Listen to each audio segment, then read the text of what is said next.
يا علي صحت بالصوت الرفيع، يا علي صحت بالصوت الرفيع،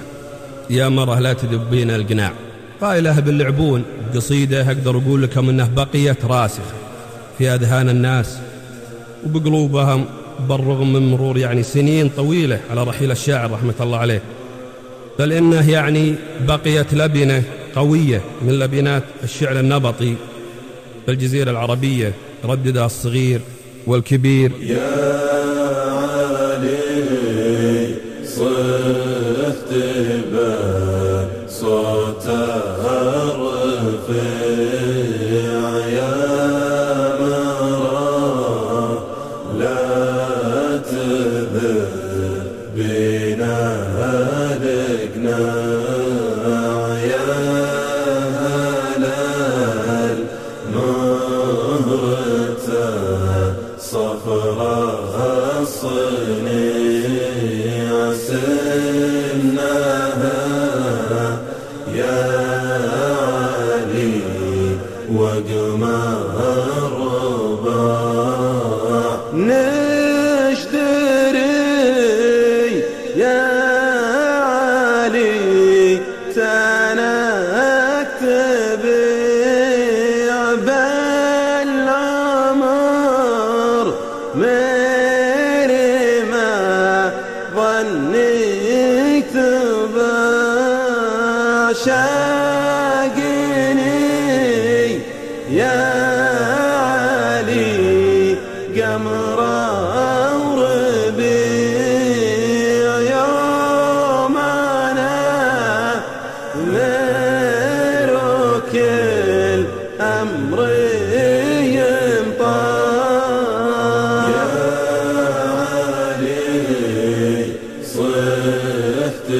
بالصوت الرفيع، يا مرى لا تذهب بنا القناع، يا هلال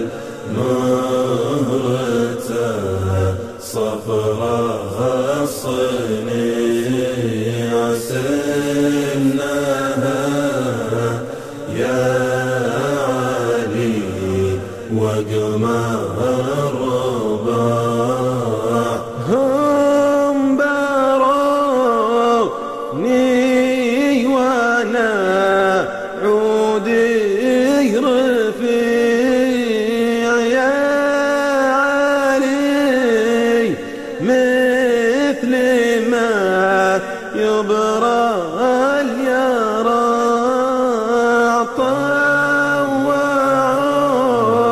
طوعوني وانا ما كنت أطيع،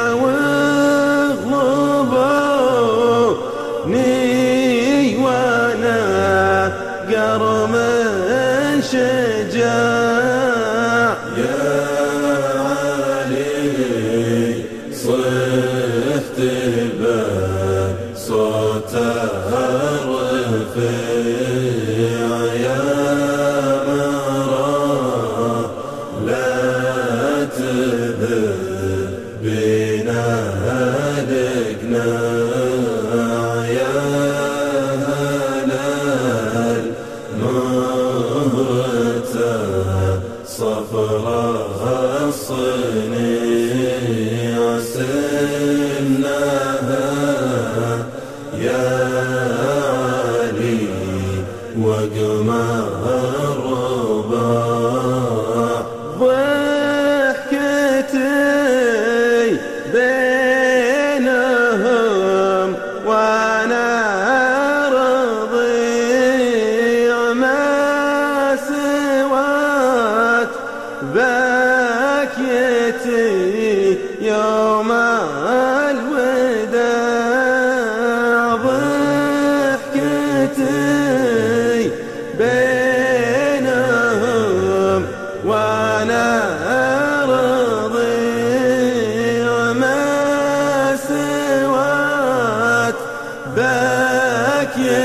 علي يوم